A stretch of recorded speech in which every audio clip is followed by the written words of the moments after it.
En el siguiente set de presentaciones vamos a abordar la temática correspondiente a la terapia transfusional en sí misma. Esta primera presentación, a manera introductoria, pretendemos allí revisar algunos aspectos generales de la fisiología de la sangre, particularmente la compensación o los mecanismos compensatorios a la anemia, un poco en virtud de reconocer que el mantenimiento de esos parámetros puede incluso hacer innecesaria la transfusión, y revisaremos a manera muy general algún abordaje en especial, digamos, en cuanto al escenario de desórdenes de la hemostasia. Bien, recordar cómo el suministro de oxígeno y diferentes variables fisiológicas están digamos, regulando la homeostasis precisamente de la entrega de oxígeno a los tejidos. Las tres variables más importantes en esa dinámica son la concentración de hemoglobina, su saturación y el gasto cardíaco, siendo este último, digamos, el evento o la variable, digamos, más dinámica de esos tres parámetros y la que más fácilmente puede adaptarse sobre todo a las descompensaciones agudas. Y bien, como lo muestra la imagen que estamos viendo en este momento, pues todas ellas confluyen en el mantenimiento del suministro de oxígeno a los tejidos. Cuando tenemos en el escenario de una anemia crónica, ese suministro pues se va a ver, por supuesto, en un déficit, pero como vemos también aquí en la misma gráfica nos está sugiriendo un poco cómo esas variables se comportan ante la presencia de una anemia crónica, digamos que la que vemos en la izquierda, con una baja del suministro de oxígeno dado a razón de una baja en la hemoglobina, y en la derecha vemos lo que podría, digamos, suscitarse como un mecanismo compensatorio en el cual, como les decía, el gasto cardíaco es el primer respondedor, manteniendo una saturación, digamos, en esta gráfica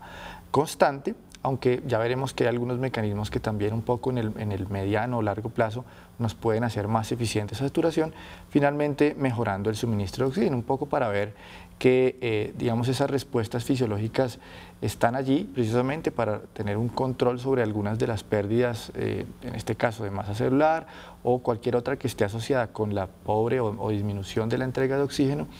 Y que por lo tanto nuestro primer abordaje debe ser pensar en el mantenimiento de esas variables o de esas respuestas compensatorias, digamos, o de facilitar esas respuestas antes de pensar en un abordaje como el de una transfusión, por ejemplo. Bien, en este escenario pues es importante definir anemia, que no es tampoco muy sencillo. Es equivalente en un sentido estricto a una concentración de hemoglobina en sangre por debajo de un valor esperado para una serie de parámetros, o que debe estar, digamos, asociados o comparados con varios parámetros, con la edad del paciente, el género, algunos factores como el embarazo o la misma altura sobre el nivel del mar debe ser considerada para definir anemia, pues, en el contexto de una concentración de hemoglobina. Requiere, por lo tanto, la comparación de ese valor de referencia con el rango normal para ese grupo, digamos, de población en el que estamos comparando. Cuando se desencadena ese evento, hay unos cambios fisiológicos y compensatorios que hemos revisado previamente. Esta respuesta, por supuesto, está, digamos, se encadena en aras de la preservación del suministro de oxígeno a los tejidos. Pero cuando estos cambios, o más bien cuando estos cambios compensatorios se refuerzan simplemente con un tratamiento para que se presenten, digamos, de manera más eficiente, pueden hacer innecesaria la transfusión, como lo he venido reiterando. Para definir la anemia, digamos, en términos de parámetros de la hemoglobina, ya veíamos que debe tener en cuenta muchas variables. En un, digamos, escenario así arbitrario y muy genérico, la OMS ha definido anemia como la ven ustedes aquí en la diapositiva, por supuesto, basado ese valor en unos rangos, o más bien esbozado a raíz de lo que consideramos una normalidad en ese valor, digamos, en una población aparentemente sana. Esa gráfica también nos deja ver que incluso valores por encima de lo que consideramos el rango habitual o donde está la mayoría de la población que consideramos sana, no necesariamente indican una enfermedad o patología, es decir, podemos tener valores por debajo de ese rango habitual o por encima, sin que necesariamente eso represente enfermedad. Pueden ser, digamos, extremos de la cola, no dentro de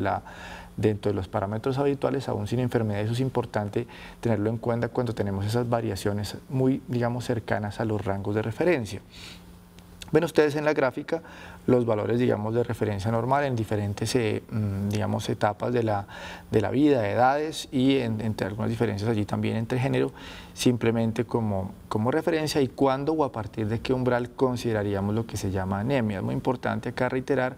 que el valor, digamos, que define anemia es bien distinto, lo vamos a ver en las presentaciones subsiguientes, de los umbrales en donde se considera, por supuesto, la transfusión, de suerte que, pues, por un lado, es importante el reconocimiento de esa patología, pero vamos a ver que están todavía bien alejados de los umbrales que se requieren o en donde tenemos que pensar en intervenir con transfusión. Bien, hay que hablar de la hemoglobina. Como, digamos, el factor o la variable que en términos prácticos hoy día se define como, digamos, la más útil para guiar no solamente la definición de la anemia, sino inclusive lo que dictamina un poco para los clínicos también la necesidad de transfundir. Se han hecho muchos estudios evaluando múltiples parámetros que permitan, digamos, establecer con mayor objetividad la pobre entrega de oxígeno a los tejidos, pero usualmente requieren métodos invasivos o requieren el uso de digamos, una buena cantidad o disponibilidad de tecnología que en la vida práctica lo hace muy poco práctico para, digamos, universalizar esa serie, digamos, de parámetros para guiar la transfusión, de suerte que la hemoglobina se configura hoy como el parámetro, digamos, de laboratorio mejor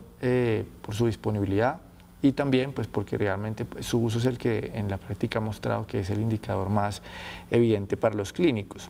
Es rápida y confiable, como lo vemos en la diapositiva, y evidentemente no, como ningún parámetro de laboratorio, debe ser interpretado a la luz solamente de su valor con respecto a la referencia, sino que tenemos que verlo siempre también con algunos, digamos, con la condición típica también del paciente, no de forma aislada. Recordemos también que de todos modos este parámetro sufre algunas alteraciones, no necesariamente producto de, digamos, pérdidas sanguíneas o que nos sugieran inmediatamente la necesidad de transfusión, sino que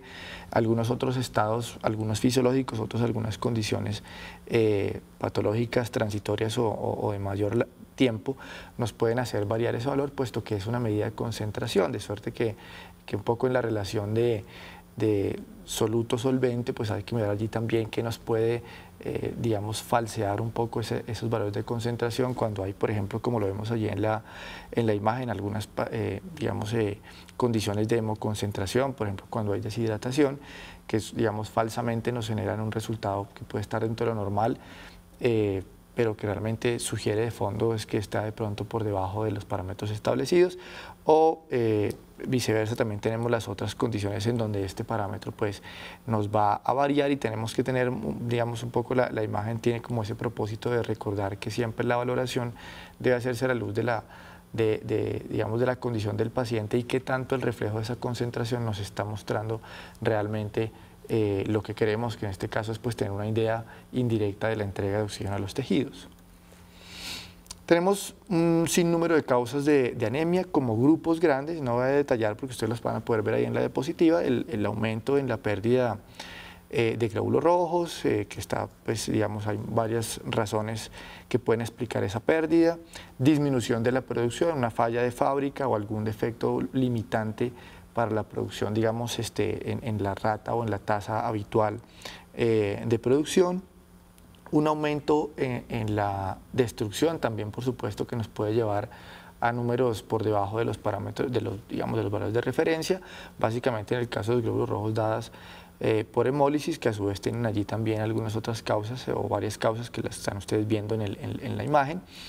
Y algunas condiciones fisiológicas como el embarazo o la lactancia nos producen un incremento denominado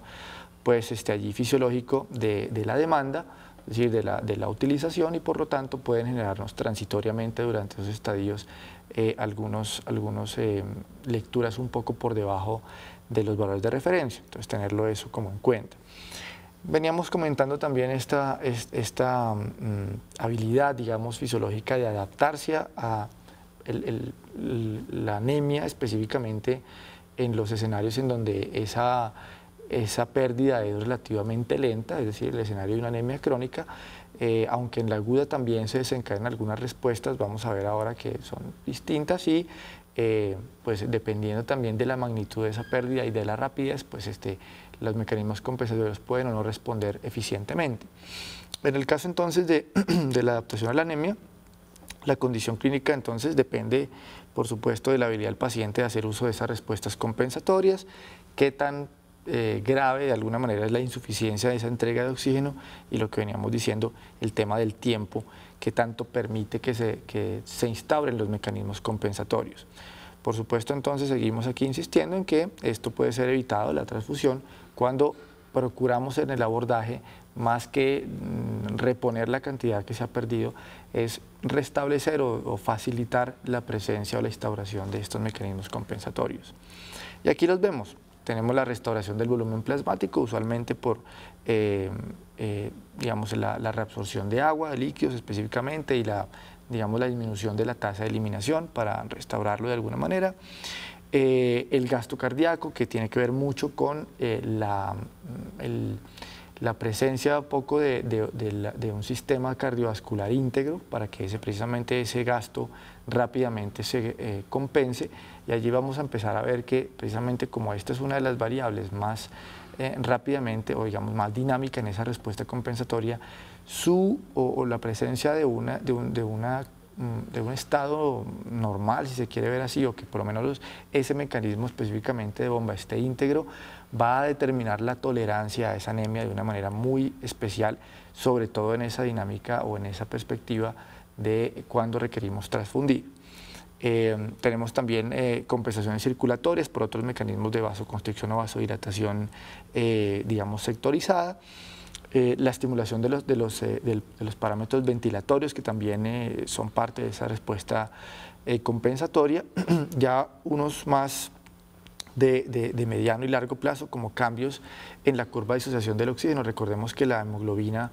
es una molécula capaz de modificar su afinidad por el oxígeno en presencia de algunos factores reguladores, como el pH, la temperatura, la concentración de CO2, y que nos van a permitir hacer más o menos eficiente, bien sea la entrega en los tejidos o incluso, pues, digamos, la captura en el caso de, digamos, cuando está en los alvéolos, pues. Entonces, esos cambios permiten muchas veces ser uno de los mecanismos más importantes de la adaptación, sobre todo en las anemias crónicas. Algunos cambios hormonales que también tienen que ver un poco con el primer ítem que ven ustedes listado, sobre todo, por ejemplo, de hormonas, digamos, que motivan la no eliminación de agua, como a través de forma directa o indirecta, como la aldosterona, la misma vasopresina. Y la síntesis de proteínas plasmáticas para modificar o mantener un poco las presiones oncóticas y evitar la transferencia de líquidos entre los compartimientos intravasculares e intersticiales, o intravascular e intersticial mejor. Bien, en el escenario de la hemorragia aguda, pues tenemos a la derecha los síntomas clásicos que orientan un poco a la sospecha de una hemorragia aguda. Por supuesto, cuando es evidente externa, pues no hace falta algunos de ellos, pero sobre todo cuando hay hemorragias internas muchas veces son más indicativos estos, o cuando es una hemorragia que pues no es como tan perceptible, estas variaciones sintomáticas pueden orientar hacia la presencia de esa hemorragia. Esto, por supuesto, ocasiona muchas alteraciones en su grupo. Podemos clasificarlas digamos, en sus efectos, en una reducción en la transferencia de oxígeno de los pulmones a los glóbulos rojos, producto, pues, por supuesto, de esa menor masa circulante de hemoglobina, una reducción del almacenamiento de oxígeno en los glóbulos, específicamente también por esa disminución de la disponibilidad también de moléculas de hemoglobina para su captura, y una reducción del transporte y suministro de oxígeno a los tejidos, finalmente, como digamos, factor confluyente un poco de los efectos de la hemorragia aguda. En contraste, la anemia por hemorragia crónica usualmente es debida a una pérdida sanguínea crónica con desarrollos más graduales, que, como veíamos en las gráficas previamente, usualmente permite que concomitantemente con la pérdida se vaya restableciendo varios de los parámetros compensatorios, entre otras el volumen sanguíneo es uno de los factores que precisamente por las respuestas compensatorias se logra mantener constante en la mayoría de estas condiciones, manteniendo pues esa normovolemia. Los efectos o las respuestas allí son las que ven ustedes del lado derecho, un incremento inicial de la producción de glóbulos rojos motivado por eritropoyetina específicamente, pero que por supuesto nos va a consumir las reservas de hierro rápidamente, si no se ha hecho todavía una intervención sobre la anemia. Por supuesto, agotadas esas reservas, vamos a tener una reducción de la hemoglobina y de la masa celular circulante, llevando anemia ferropénica con digamos, los parámetros clásicos en los extendidos de una anemia microcítica e hipocrómica, en donde la capacidad transportadora de oxígeno pues, se reduce, ¿no? ¿Qué mecanismos compensatorios tenemos entonces en esas pérdidas sanguíneas crónicas? Algunos de los que ya hemos visto en general, pero vean ustedes que aquí ya algunos aparecen, digamos, un poco más las que son respuestas, por supuesto, más tardías, como las respuestas hormonales a base de eritropoyetina, vasopresina, la misma aldosterona que lo mencionábamos ahora previamente, los cambios en la viscosidad sanguínea que, digamos, en cierto momento de la anemia, pues específicamente son en una disminución de la viscosidad, permiten también facilitar el tránsito de los glóbulos rojos y paradójicamente mejorar la entrega de oxígeno a los tejidos, a pesar de que hay por supuesto, en términos absolutos una menor disponibilidad, menor transferencia, pero en términos de la entrega específicamente por efectos de la mejora relativa de la circulación, del rápido tránsito de los glóbulos, una entrega de alguna manera más eficiente. Y ya habíamos mencionado también los cambios en la curva de disociación de oxígeno que nos van a permitir hacer mucho mejor o mucho más eficiente la entrega de oxígeno en los tejidos de la poca hemoglobina o de la cantidad que hayan podido cargar los eritrocitos, los pocos que están disponibles allí. Recordar también que la anemia crónica puede ser debida a otras causas, como a deficiencias nutricionales. Es muy importante sospechar esto en poblaciones, digamos, en el tema, digamos, de acceso a alimentos con un contenido de hierro importante. Siempre es importante esto tenerlo en cuenta, en algunas poblaciones más que en otras, pero por supuesto es una de las primeras cosas que debemos indagar. Otras varias infecciones, neoplasias, enfermedades autoinmunes que también llevan específicamente a la pérdida de eritrocitos más por hemólisis que por cualquier otra cosa. Desórdenes congénitos de los glóbulos rojos, como algunas hemoglobinopatías, y ya algunos trastornos, digamos, un poco de fábrica allí, como anemias aplásicas o invasiones neoplásicas, como algunas mielodisplasias, ¿no? Recordar esas también como causas de las anemias crónicas. Entonces, ¿cómo abordamos o qué principios hay para el tratamiento de la anemia? Entonces, por supuesto que es diferente el abordaje cuando tenemos una presentación aguda que una presentación crónica, y muy importante lo segundo que ven ustedes allí, ese grado de compensación de la anemia y un poco qué capacidad de tolerancia o qué integridad de esos mecanismos compensatorios tiene el paciente. Por supuesto que por un lado hay que hacer la corrección inmediata cuando tenemos en los casos por lo menos de una anemia aguda que está poniendo en riesgo la vida del paciente, una corrección inmediata que ya vamos a ver un poco cómo la podemos hacer, pero hay que por supuesto empezar a buscar la causa subyacente de la anemia, que es finalmente lo que va a corregir de raíz, digamos, el problema. Es importante optimizar entonces todos los componentes del sistema de suministro de oxígeno que vimos en las gráficas iniciales. Y nuevamente la transfusión solamente ser considerada cuando la anemia causa o ha causado una reducción de suministro de oxígeno que ya es inadecuado para, digamos, soportar las necesidades básicas del paciente. Solamente allí empezamos a pensar un poco en la necesidad de transfusión. Y es un poco lo que nos dice aquí esta imagen, cómo evaluamos esa necesidad de transfusión. Inicialmente evaluando el grado de pérdida y también ese grado no solamente en magnitud, sino en el tiempo. Ya habíamos discutido un poco el sangrado externo, por supuesto que es a veces mucho más evidente e inclusive mejor cuantificable muchas veces, pero en el sangrado interno, que puede ser no traumático como los ejemplos que ven ustedes ahí, una hemorragia de vías digestivas, por ejemplo, hay que también sospecharlo, por supuesto, y muchas veces la velocidad también de esas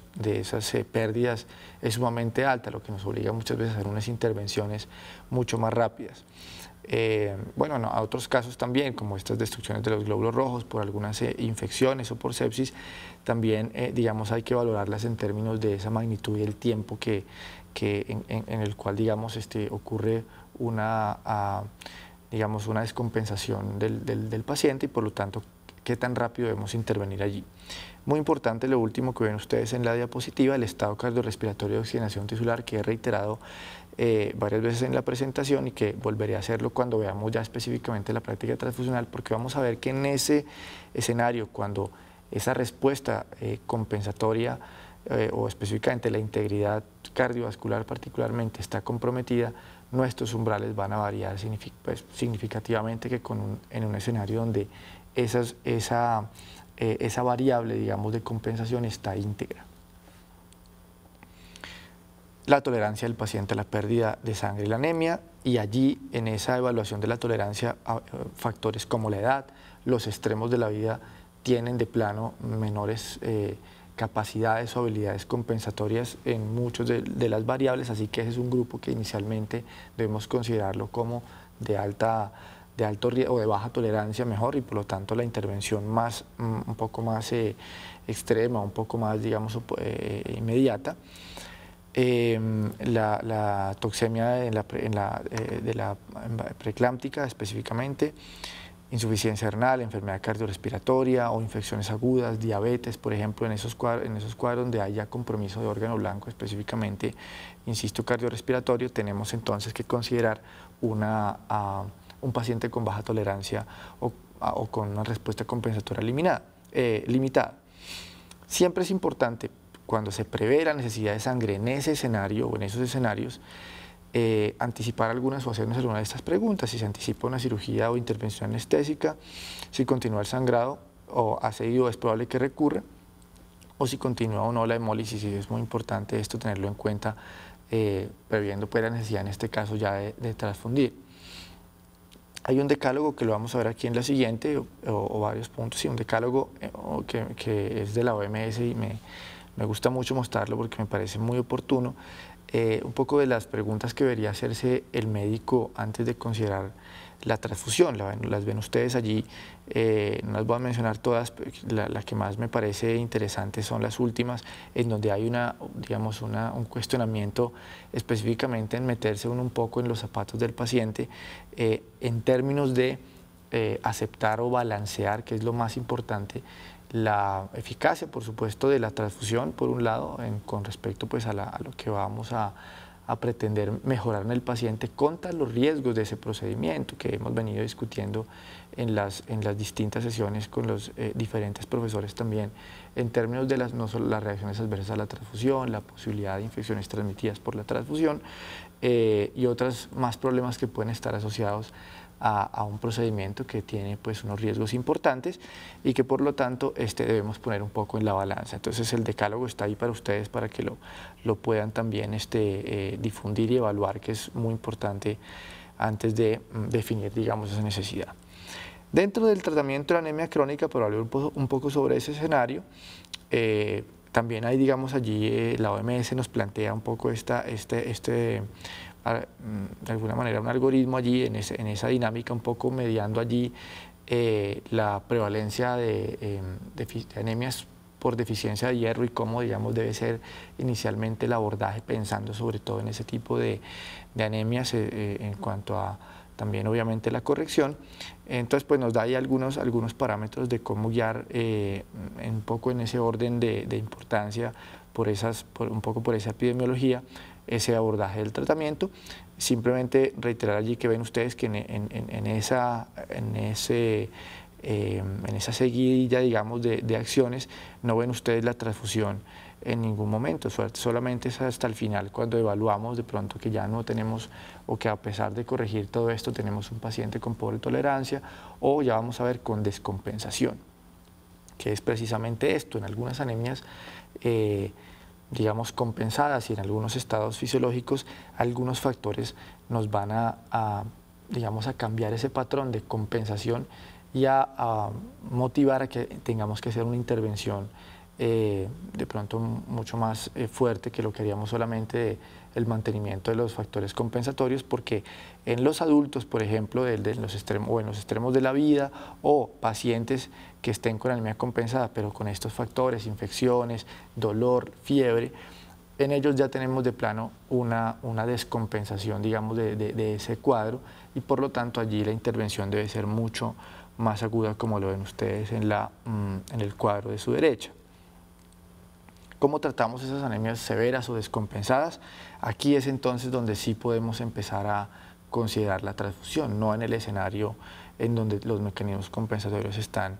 íntegros. Entonces hacemos una intervención sobre el factor, digamos, desencadenante, la infección respiratoria o la fiebre o cualquiera de los factores que vimos previamente, que nos van a empezar a restablecer un poco la dinámica de ese mecanismo compensatorio que se perdió. La corrección del balance de líquidos. Aquí tenemos que empezar a mirar aquí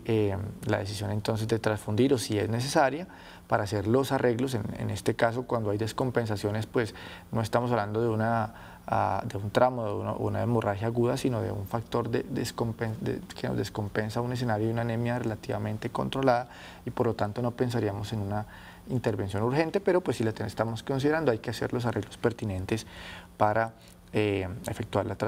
para hacer la transfusión, ¿no? Es importante que hoy la terapia actual no considera el uso de sangre total prácticamente en ningún escenario. Hay algunos pocos que discutiremos en su momento, pero son como 2 solamente, de suerte que considerar siempre la transfusión específica del hemocomponente pues, que está en déficit. No transfundir también más de lo necesario, veremos un poco de la dosificación, pero desde ya podemos advertir que un poco la dinámica o la recomendación de solamente transfundir en paquetes de 2 está reevaluada. Simplemente aquí tratamos de hacer en estos escenarios más que en cualquier otro, administrar lo mínimo para que el paciente corrija sus síntomas y compense con los mecanismos fisiológicos ya descritos, de suerte que una sola unidad perfectamente podría ser bien indicada.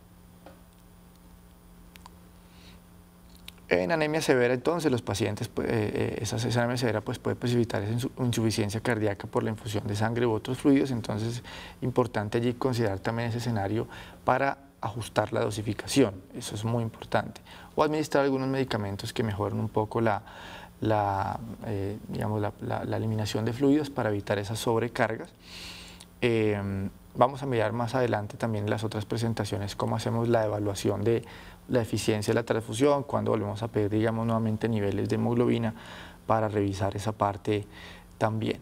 Aquí tenemos, pasando un poco ya a los trastornos hemorrágicos, no olvidar toda esta serie de síntomas que ven ustedes en la diapositiva, que son indicativos de trastornos hemorrágicos, específicamente en esos trastornos de la coagulación, en ese contexto de escenarios hemorrágicos, todas estas síntomas que nos pueden orientar hacia la sospecha de trastornos hemorrágicos en la historia clínica de los pacientes. Estos están asociados o concomitante a algunos signos clínicos que podemos también evidenciar en estos pacientes, usualmente o típicamente las púrpuras o equimosis un poco inesperadas o inadvertidas, pero entre otros muchos síntomas, por ejemplo los hematomas, hemartosis o deformidades articulares que orientan específicamente a alteraciones o a patologías específicamente de la línea de las hemofilias, por ejemplo. Es lo que venía mencionando, el sitio de sangrado generalmente sugiere la causa más probable del trastorno hemorrágico, lo que tiene que ver usualmente con sangrado de membranas mucosas o estas equimosis, usualmente sugieren trastornos plaquetarios o anormalidades funcionales, específicamente las plaquetas, eventualmente defectos vasculares, pero no tanto del tipo hemofilia, mientras que los sangrados específicamente o hematomas musculares o articulares con deformidad incluso de las articulaciones sugieren específicamente los escenarios de hemofilia. Ustedes, por supuesto, tienen mucho más claro, pero esto es, o mucho más experiencia, pero esta es una guía pues, para no olvidar que la investigación de laboratorio nos orienta con las diferentes herramientas paraclínicas hacia el tipo de trastorno que podemos estar o el que podemos estar afrontando. ¿Cómo manejamos entonces las hemofilias? Importante evitar o suspender todos estos agentes antiplaquetarios que usualmente se toman como antiinflamatorios, entonces eso es muy importante, no administrar las inyecciones intramusculares. Hoy por hoy, la ventaja que tenemos con las hemofilias en general es que tenemos disponibles los factores comerciales y por lo tanto, de alguna manera, en términos generales, mayoritarios están alejados un poco de la práctica transfusional habitual a como lo era hace unos años, porque disponemos hoy de esa terapia, digamos, ya comercial, y debe ser esa la primera antes de considerar una transfusión, pero bueno, lo veremos en la guía en la presentación de transfusión, como el plasma en algunas oportunidades o el crioprecipitado puede ser utilizado en algunas situaciones particulares. También tenemos, por supuesto, algunos factores hoy que nos permiten en algunos escenarios clínicos, como la desmopresina, no tener que considerar el manejo con hemocomponentes, y por lo tanto pues debe ser eso primera línea antes que considerar el uso de sangre. Y el reemplazo pues con los concentrados de factores que hemos venido discutiendo previamente. Siempre importante recordar que muchas de las deficiencias, o casi que estas deficiencias de los factores se obedecen primordialmente a deficiencia de factores vitamina K dependientes, y que por supuesto debemos siempre, adicionalmente a la compensación del factor, procurar motivar la elaboración endógena con la administración en algunos casos también de vitamina K en los casos en que se requiere, para motivar, como digo, también una compensación allí también pues endógena. Esto me lleva al final de la presentación. No olviden revisar el material suplementario y con eso pues terminamos esta presentación, y por su atención muchas gracias.